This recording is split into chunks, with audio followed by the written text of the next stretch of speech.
জাকাত প্রদান করে না।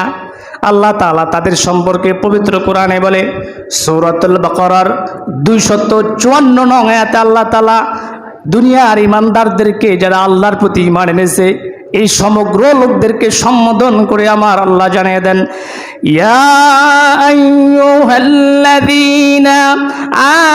আমানু আনফিকু মিম্মা রাযাকনাকুম মিন ক্বাবলি আন ইয়াতিয়া ইয়াউমুন লা বাইউ ফীহি ওয়ালা খুল্লাতুন ওয়ালা শাফাআ ওয়াল কাফিরুনা হুমুজ জালিমুন।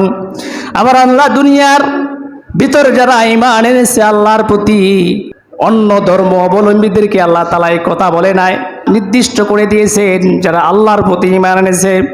আল্লাহ তাআলা এই ঈমানদারদেরকে সম্বোধন করে বলেন, ইয়া আইয়ুহাল্লাযীনা আমানু, হে ঈমানদাররা, আনফিকু মিম্মা রাযাকনাকুম, আমি তোমাদেরকে যে রিজিক দিয়েছি তার থেকে তোমরা ব্যয় করো, তা থেকে তোমরা যাকাত দাও। যদি নিসাব পরিমাণ সম্পত্তির মালিক তোমরা হয়ে যাও, তাহলে সেই সম্পত্তি থেকে, সেই অর্থ থেকে আল্লাহর রাস্তায় খরচ করো।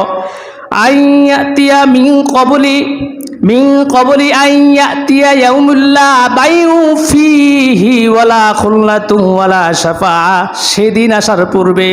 কোন দিন?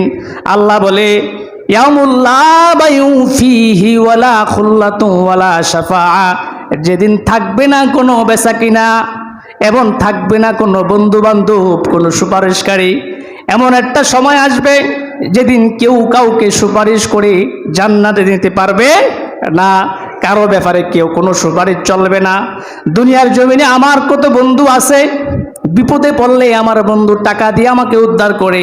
একটা দিন এমন আসবে যেদিন কোনো বন্ধুর পরিচয় দিবে না, বন্ধু বান্ধব থাকবে না। আমার আল্লাহ বলে, সেদিন কোনো বেচাকিনা থাকবে না। সেদিন আসার পূর্বে তোমরা প্রত্যেকটা ঈমানদার মুমিন, তোমাদের অর্থ সম্পত্তি যদি নেশাব পরিমাণ সম্পদের মালিক হয়ে যাও, যাকাত প্রদান করো। এই আয়াতে কারিমাতে আল্লাহ তাআলা দুনিয়ার ঈমানদারদেরকে, যারা আল্লাহর প্রতি ঈমান আনছে এবং নিসাব পরিমাণ সম্পত্তির মালিক হয়েছে, এদেরকে নির্দেশ দিয়ে বলে, তোমরা যাকাত প্রদান করো।